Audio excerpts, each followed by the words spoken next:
সেই ছবি দেখাচ্ছি। অভিযান করছে বিজেপি এবং এই মুহূর্তে প্রতিবাদের ঝড় রাস্তা জুড়ে এবং আরজি কর নিয়ে ঝাঁজ বাড়াচ্ছে বিজেপি। তারা পথে নেমে প্রতিবাদ করছে।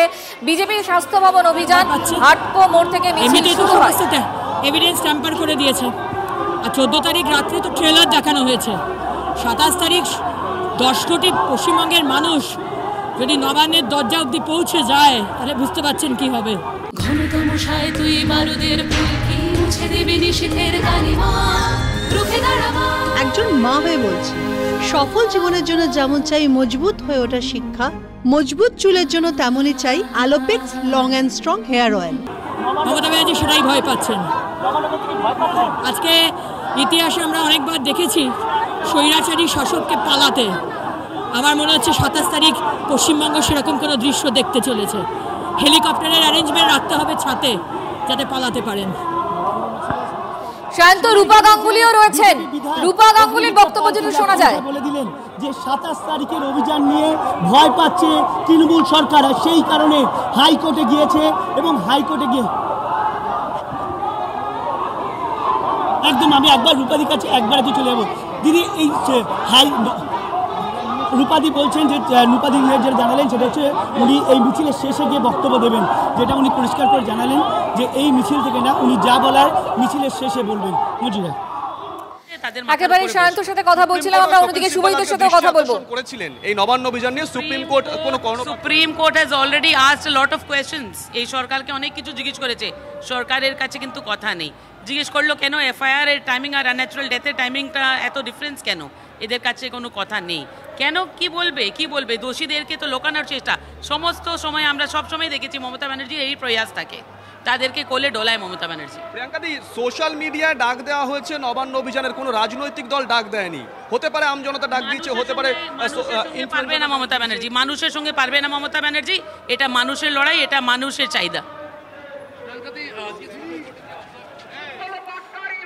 প্রিয়াঙ্কা টিব্রেওয়ালের বক্তব্য আপনাদেরকে শোনাচ্ছিলাম। আমার অপর সহকর্মী প্রদীপ্তও রয়েছেন একেবারে ঘটনাস্থলে। প্রদীপ্তর সঙ্গে কথা বলবো।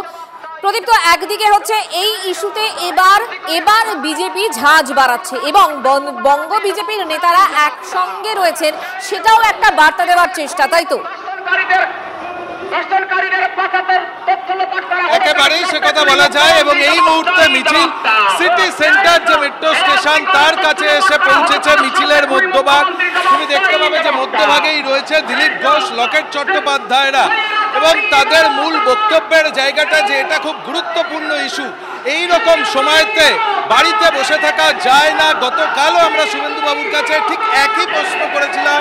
এই যে ছবিটা আপনাদের, সেই ছবি নিয়ে তার যা বক্তব্য ছিল যে গুরুত্বপূর্ণ ইস্যু, দল ডাক দিয়েছে, আমরা সবাই মিলে পথে নেমেছি। এবং যে কথা একদম তাই, এমন একটা ইস্যুতে সত্যি ঘরে বসে যায় না, সেটা আমরা 14 তারিখ রাতেই টের পেয়েছি। আমার বক্তব্য হচ্ছে একটু দিলীপ ঘোষও রয়েছেন, একটু কি দেরি হয়ে গেল না? দেখো, একবার কথা বলে নেওয়ার চেষ্টা করবো দিলীপ বাবুদের সঙ্গে, আর যে তারা ঠিক এই বিষয়টাতে কি বলছে। দিলীপ দা, এই যে আপনারা একসঙ্গে সবাই এইরকম একটা ইস্যুতে বারবার আজকে সবাই মিলে পথে, আপনি দেখুন ধীরে ধীরে এটা গণ আন্দোলনের রূপ নিচ্ছে। ভারতীয় জনতা পার্টি বিরোধী পার্টি, পলিটিক্যাল পার্টি হিসাবে আমাদের দায়িত্ব পাবলিকের সঙ্গে থাকা। নেতৃত্ব দিচ্ছেন জনতা, সমাজের বিভিন্ন স্তরের মানুষ এই জঘন্য অপরাধের প্রতিকার চাইছেন, শাস্তি চাইছেন। আমরাও তাদের সঙ্গে আছি, সেই জন্য পাবে দিয়েছি। 27 তারিখে ছাত্র সমাজ ডাক দিয়েছে, শুধু সুপ্রিম কোর্ট নয়, কিছুক্ষণ আগে কলকাতা হাইকোর্টে তা মেনশন করেছে রাজ্য। ঠিকই আছে, ছাত্ররা এই আন্দোলন করেন, পরিবর্তন করেন, এবং তারাই দায়িত্ব নিয়েছেন। যিনি মারা গেছেন তিনি ছাত্রীই ছিলেন, তাদের অধিকার আছে এবং সমাজের পুরো তাদের সহযোগিতা করা উচিত, সঙ্গে দাঁড়ানো উচিত। আর দেখো মঞ্জিরা, তুমি শুনতেই পেলে দিলীপ বাবুরা যেমনটা জানাচ্ছে যে ছাত্ররাই, একজন ছাত্রের মৃত্যু হয়েছে, ফলে সেখানে দাঁড়িয়ে ছাত্ররা নেতৃত্ব দিচ্ছেন এবং এই আন্দোলন এই মুহূর্তে জনতার হাতে রয়েছে। যে কথা কিছুক্ষণ আগে শুভজিৎ বলছিল, সিঙ্গুর নন্দীগ্রামের ক্ষেত্রেও কিন্তু শুরুতে মমতা বন্দ্যোপাধ্যায় আন্দোলন করেননি।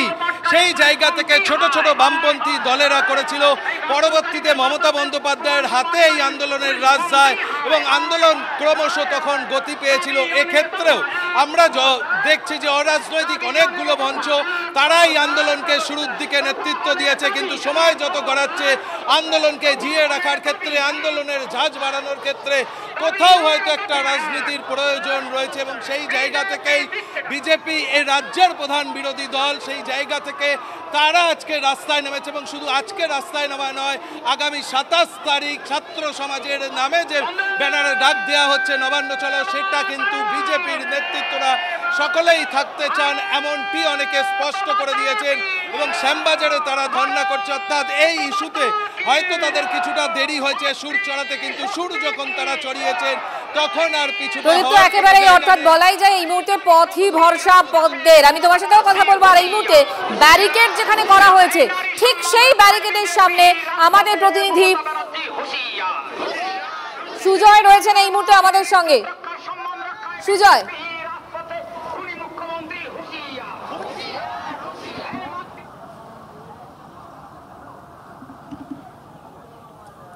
একেবারে মঞ্জিরা, আমি সরাসরি ছবিটা দেখানোর চেষ্টা করবো যে পুলিশের তরফ থেকে দেখো যথেষ্ট সংখ্যক ব্যবস্থা করা হয়েছে যাতে বিজেপির কর্মী সমর্থক যারা আসছে, বিজেপি নেতৃত্ব যারা আসছে স্বাস্থ্য ভবনের উদ্দেশ্যে যাওয়ার জন্য, তাদেরকে আটকে দেওয়া যায়। আমরা দেখতে পাচ্ছি ত্রিস্তরীয় ব্যারিকেড করা হয়েছে, অর্থাৎ 3টি পরপর ব্যারিকেডের লেয়ার তৈরি করা হয়েছে। তার ঠিক ওপারে সামনেই রয়েছে মহিলা পুলিশ, প্রত্যেকের মাথায় হেলমেট রয়েছে। তারপরে পুরুষ পুলিশ এবং তারপরে র্যাফের একটা আমরা ফোর্স দেখতে পাচ্ছি, একটা র্যাফের বাহিনী রয়েছে। এবং এই ব্যারিকেডটা ঠিক সেই জায়গাতেই করা রয়েছে যেখান থেকে আর 2 পা এগোলেই বাঁদিকে সিজিও কমপ্লেক্স, অর্থাৎ যেখানে এই তিলোত্তমার তদন্ত করছে, যে অফিসে দপ্তরে তিলোত্তমা তদন্ত করছে সিবিআই। ফলে ঠিক তার সামনেই বিজেপি কর্মী সমর্থকদের আটকে দেওয়ার একটা পরিকল্পনা রয়েছে এবং যথেষ্ট সংখ্যক পুলিশ কিন্তু আনা হয়েছে। কিন্তু পুলিশের থেকে আমরা দেখতে পাচ্ছি বিজেপির কর্মী সমর্থকের সংখ্যা যথেষ্ট বেশি। বিজেপির তরফ থেকে বলা হচ্ছে যে তারা দাবি করছেন যে প্রথমে এটা রাজনৈতিকভাবে তারা ডাক দিয়েছিলেন, কিন্তু বহু সাধারণ মানুষ তাদের এই ডাকে সাড়া দিয়ে কিন্তু এই যে স্বাস্থ্য ভবন অভিযান, সেই স্বাস্থ্য ভবন অভিযানে অংশ নিয়েছে। আর কিছুটা দূরে অর্থাৎ সিটি সেন্টার পার করে গিয়েছে বিজেপির যে স্বাস্থ্য ভবন অভিযানের যে প্রতিবাদ মিছিল, সেই স্বাস্থ্য ভবন অভিযান শান্তিপূর্ণ মিছিল। বিজেপি একটা শান্তিপূর্ণ মিছিল করছে, সেখানে এত পুলিশ ব্যারিকেড, এগুলোর প্রয়োজন কোথায়? সেই অংশটি কিন্তু এখানে এসে পড়বে এবং সেখানে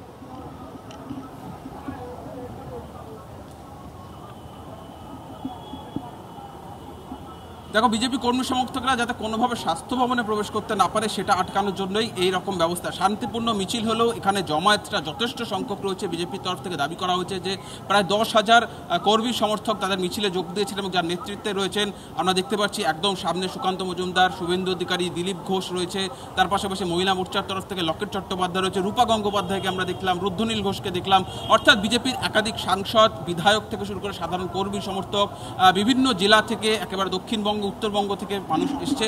তারা প্রত্যেকের একটাই ডাক যে তারা এই ঘটনার প্রতিবাদ করছে এবং তারা সর্বোচ্চ শাস্তি চায়। কিন্তু এখন দেখার যখন মিছিলের সামনের অংশ এসে পৌঁছয় সেই সময় কি হয়, সেখানে কি ধুন্ধুমার পরিস্থিতি তৈরি হয়, নাকি এই ব্যারিকেডের সামনে যে ছবিটা আমরা দেখতে পাচ্ছি যে এই ব্যারিকেডের সামনে বিজেপি কর্মী সমর্থকেরা বসে পড়েন, সেটাই দেখার।